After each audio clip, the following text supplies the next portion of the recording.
one's made out of water, soy protein concentrate, sunflower oil, coconut oil, natural flavors, dextrose, food starch, modified yeast extract, dextrose, food starch, modified yeast extract, soy, leg, globin. This one's made out of beef.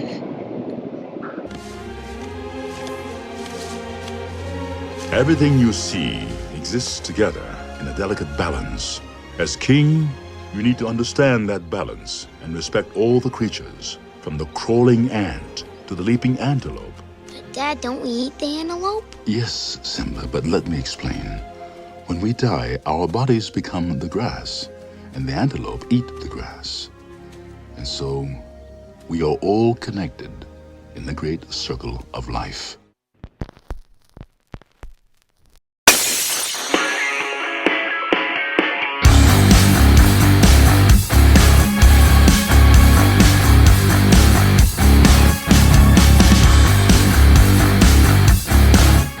Hello, everybody out there in YouTube land. It's your old pal Chico's Taco. And I'm back again with another conservative Chicanos news report. Before I begin, I just want to give the channel a shout out. Please subscribe, leave a like, and a comment. I promise I'll never be too big to not respond to a fan base. So, just recently, a news report about PETA has been thrown across my way.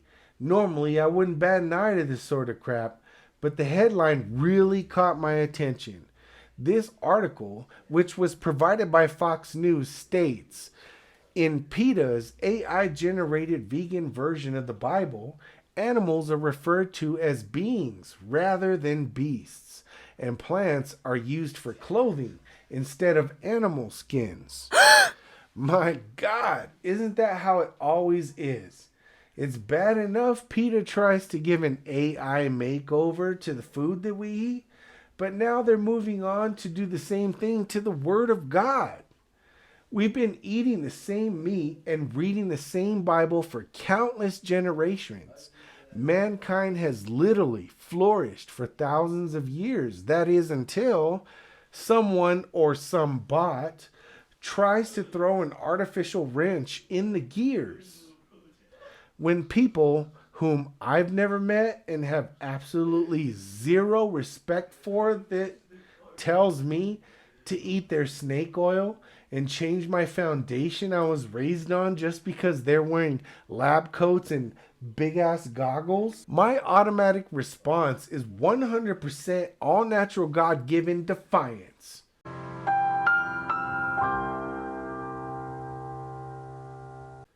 Now, fam, I could go on ranting all day, and you know I could.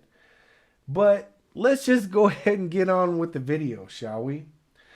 So this article goes on to say that PETA has given the Bible's book of Genesis a vegan overhaul using ChatGPT to recreate the story and send a can't-be-missed animal rights message filled with vegan teachings.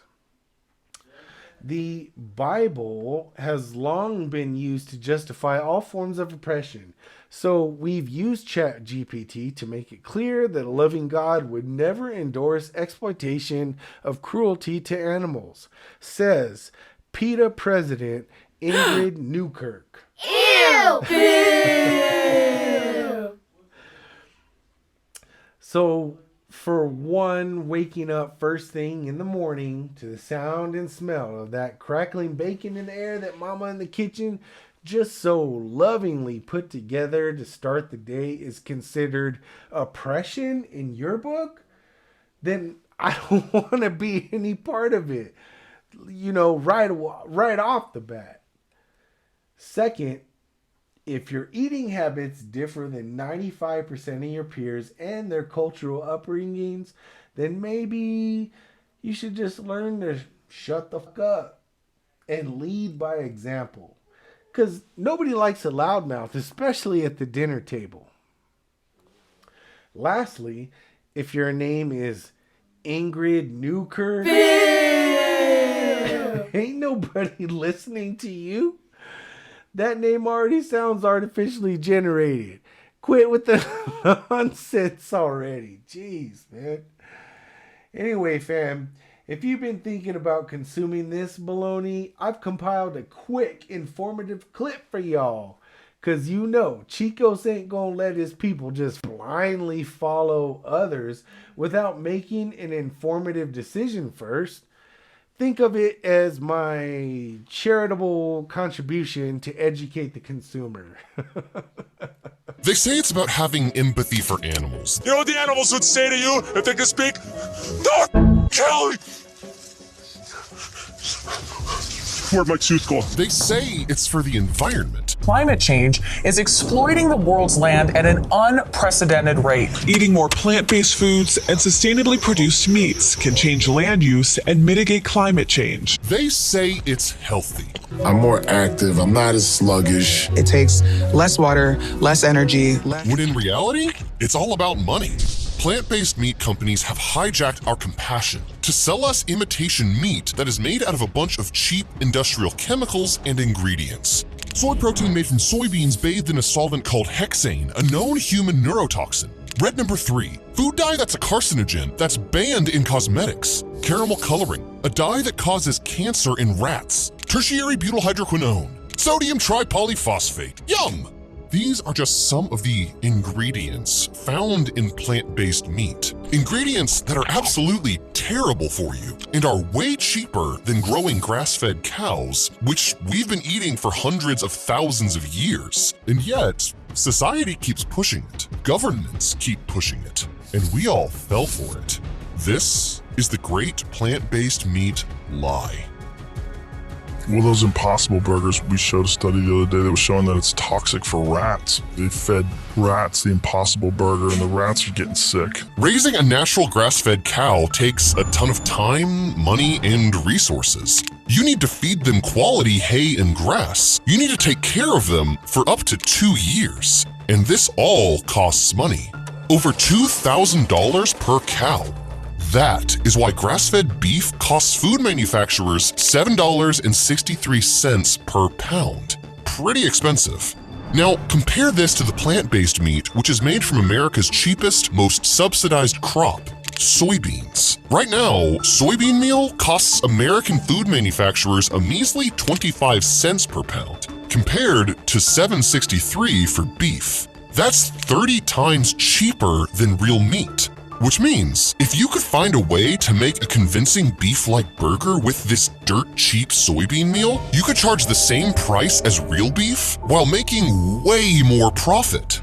All you need is some genius marketing, some colorful labels, a little dash of guilt, and you will be golden.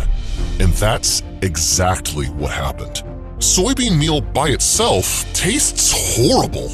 If you want to make it taste like a real, delicious, juicy burger, you're gonna need a ton of chemicals, artificial ingredients, and some good old big food engineering.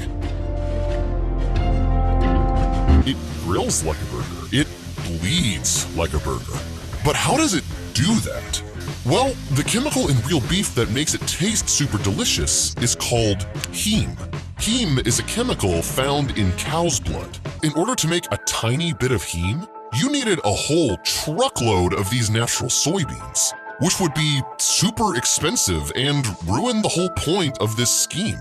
So you switched gears and started to experiment with genetically modified soy. And guess what? It actually worked. You literally created blood from soybeans. Impossible Burger is a plant-based burger, the key ingredient, which a protein called soy leg hemoglobin.